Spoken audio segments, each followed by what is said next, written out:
Welcome to the Rusted Garden Homestead. Today's October 19th. We just had frost. All my tomatoes will be killed off in the next 2 weeks.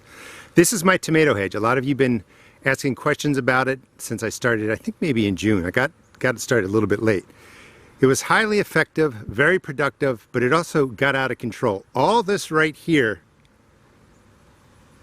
is green tomato leaves, green tomatoes that I just hacked out of there. I have people coming over. We're going to harvest everything and remove all of this. But I just wanted to talk about the hedge.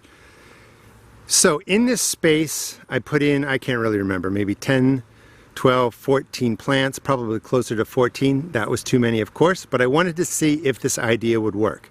And the idea was that if I put cherry tomatoes close together, densely together, could I manage the diseases, the problems? And the answer is yes. If we kind of slowly walk over here, you'll be hard-pressed to see any kind of disease problems, any kind of fungal issues. As I was cutting into here, I was finding, a couple of worms here and there. Aphids are in here. That's all normal. Really, since September 1st, I let this go because I knew the frost was coming. However, the frost is taking a long time to get here. All kinds of different tomatoes. So, rule number one, how would I do it differently? This is going to have to be staked up and caged in a way that I can raise this to 10 feet. I'll cut in what this looked like before I removed all the tomato branches.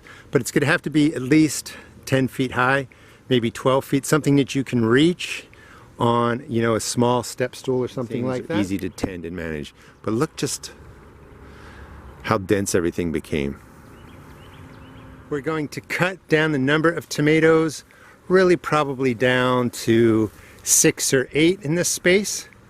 I might build a cage where I'll put posts along here, posts along there, and then I'll put in cattle panel so that I can reach in, but it will really support the cherry tomatoes.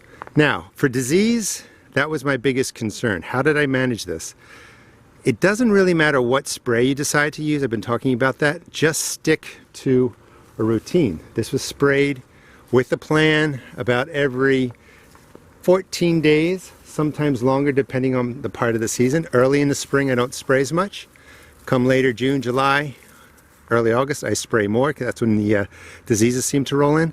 But again, you're going to be hard-pressed to find any real problems on these leaves, and this was so densely packed together you would have thought that disease would have just went crazy.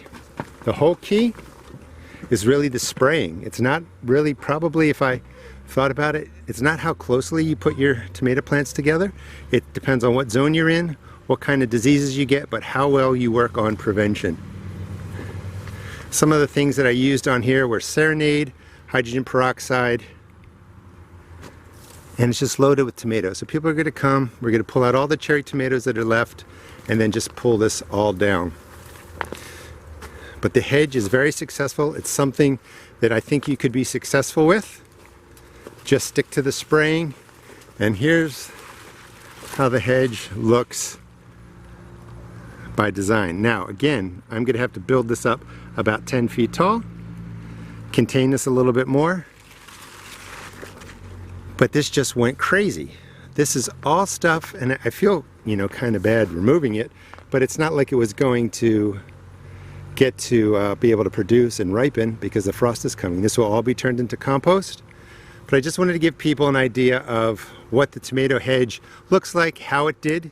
It was watered regularly as needed, but more importantly, it was fertilized about every 14 to 21 days with an organic water-soluble fertilizer, sometimes fish emulsion. Again, it doesn't matter what you use, it's just sticking to a routine.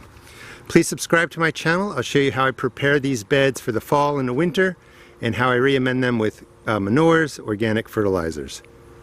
And I do recommend give the tomato hedge a chance in your garden, and I think you'll be very satisfied with how well it produces.